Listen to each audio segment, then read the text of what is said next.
What's up, everyone? Nanman here with another modern meta breakdown video. This time we're going to just do a highlight of 2020 and the kind of the meta that took place last year leading into it. Normally we do deck tech type discussion every single month, kind of breaking down, hey, this is a deck that's currently in the modern meta. Here's how it works, the ins and outs of it, at least kind of basic concepts of how you should be playing this deck or things that you should be aware of if you're fighting against that deck.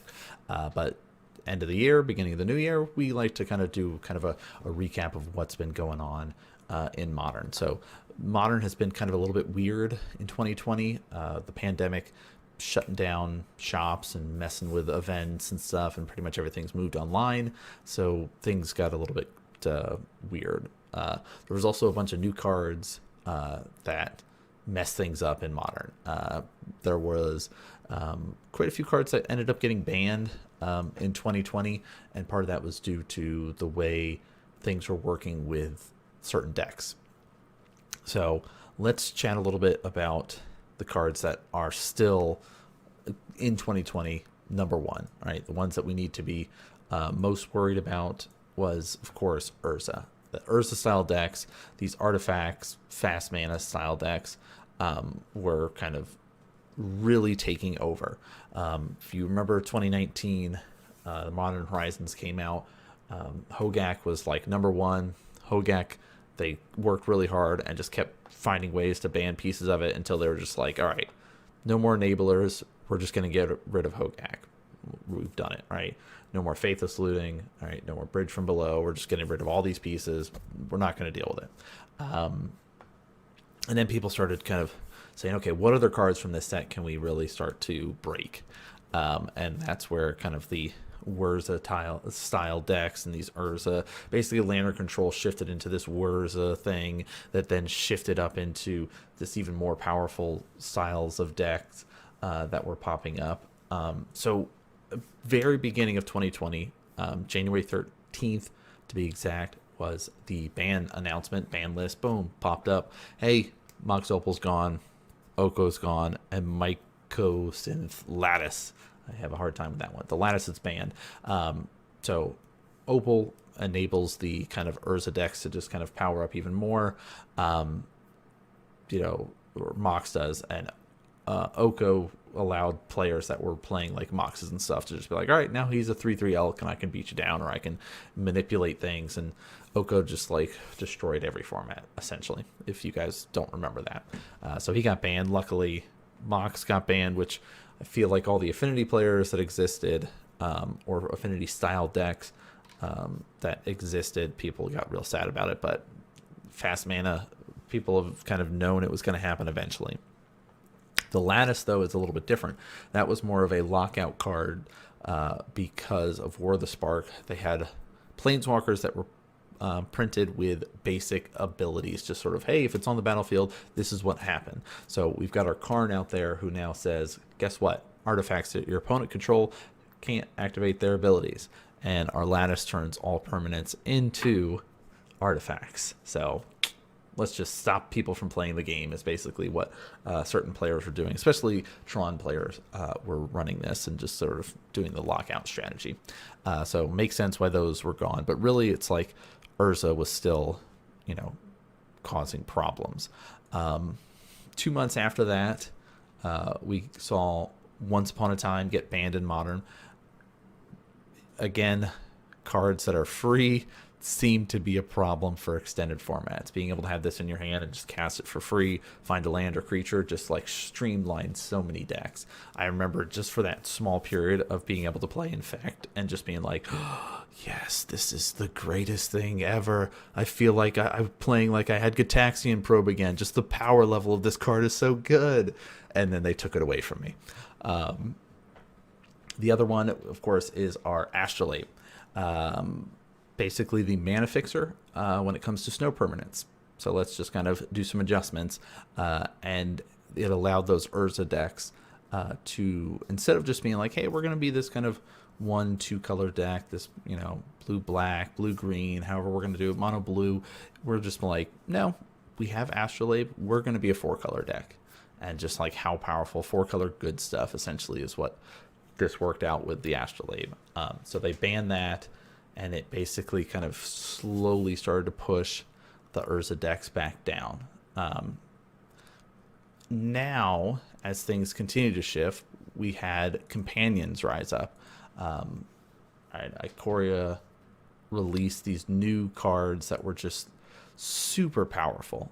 So much so that Wizards had to hotfix them and change them to be like, hey guys, now you have to pay 3 mana to get them from your command zone into your hand. You can't just like, you know what, I get this card now. This is mine. So they've since hotfixed, eroded them, whatever you want to call it, and changed that. So now, because basically the entire modern format, the entire legacy format, entire vintage format, basically any extended format was just like, these companions are so powerful, and if you're not running them, you're losing. And so decks got warped and changed and adjusted for it, and then they're like, you're right, things are too much, let's actually kind of tone it down a bit. So that happened during this period, right? If we're thinking about cards that are popping up, Uro comes about, and his just pure value engine that he has attached to him, he gets to be able to draw cards, he gets to be able to play lands, and if you kill him, he's in your graveyard and he can come back later. So these grindier matchups, these longer matchups, even these control style matchups, he now kind of can shine in those sort of positions. And so a lot of people were trying to find the best deck to put him in. They were trying out, okay, if I have a blue-white control deck, should I now just add green in here and make it Bant so I get Uro?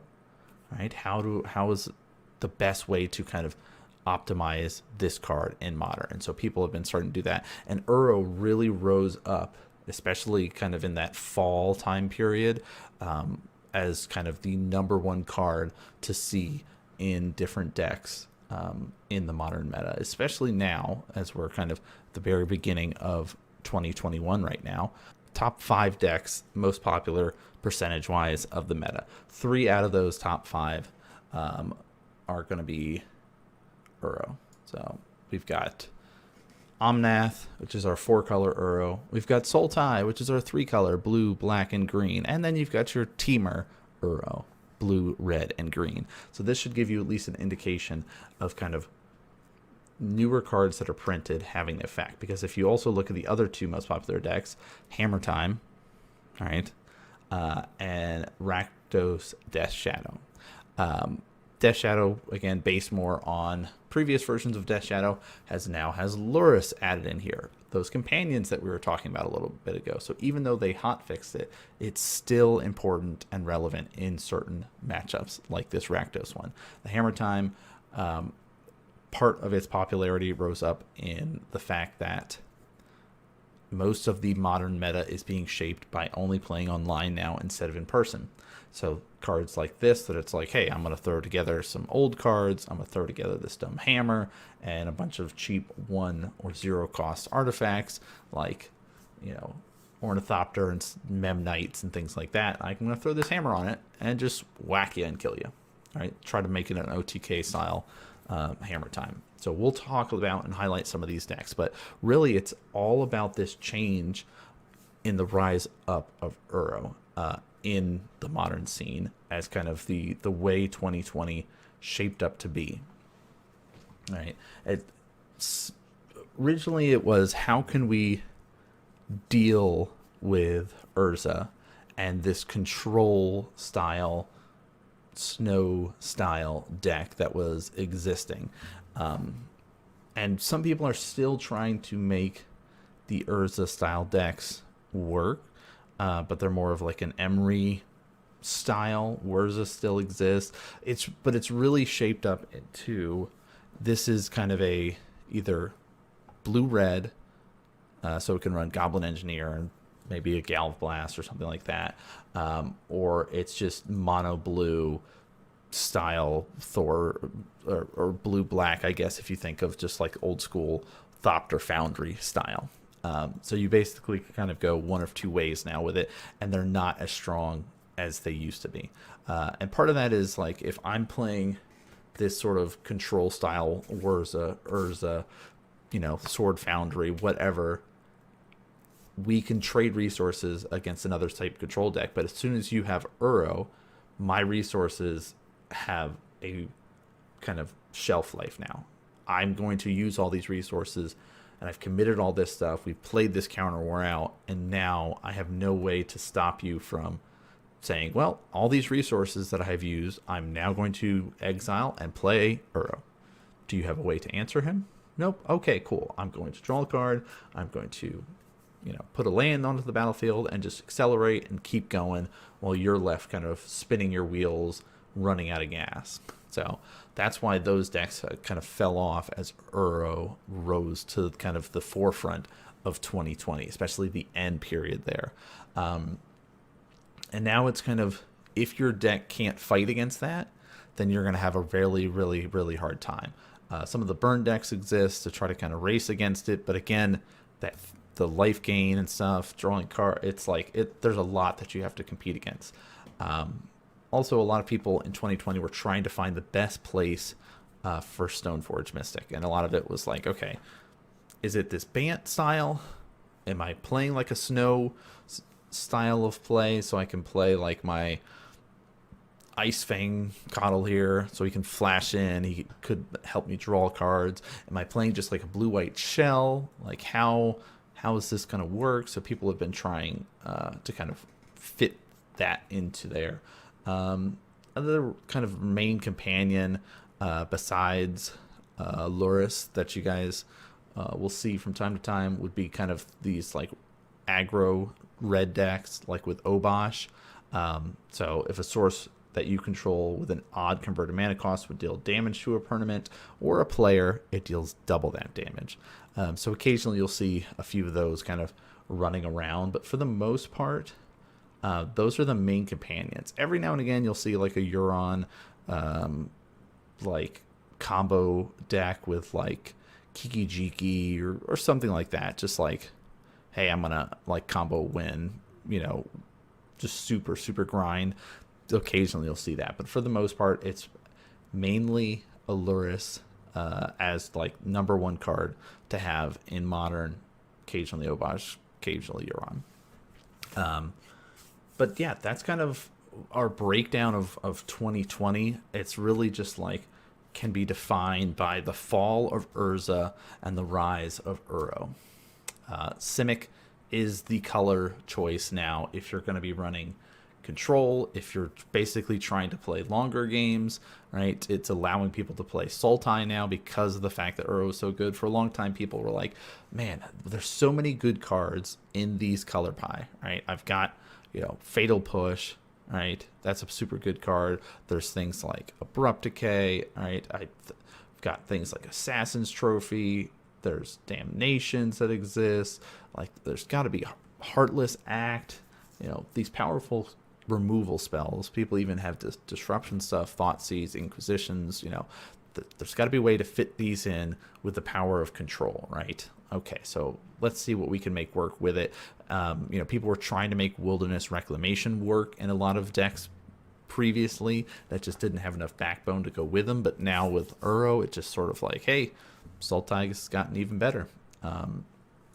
So going into 2021, what we're looking at is like, if you want to be playing Modern, find a deck that can either beat or compete with Uro. So it's either you're running the Uro to try to kind of battle against them, or you've got another strategy in mind that you can use to kind of battle and go faster than them, get underneath them, get above them, find a way to kind of make it work. So going into 2021, we're going to keep posting up new videos for you guys to be able to take a look at. We'll highlight some of these Uro decks, we'll highlight this Hammer Time deck, and just sort of bounce around so you guys can see lots of different decks that are kind of going on in kind of the online version of Modern scene. And then hopefully as we kind of get towards summertime, we might start getting back into some of our gameplay footage that we've been missing out on over the last kind of year or so. But thanks for tuning and watching, guys. Again, if you guys haven't, hit the subscribe, check out the podcast, all that kind of good stuff. Hey everyone, Nan Man here.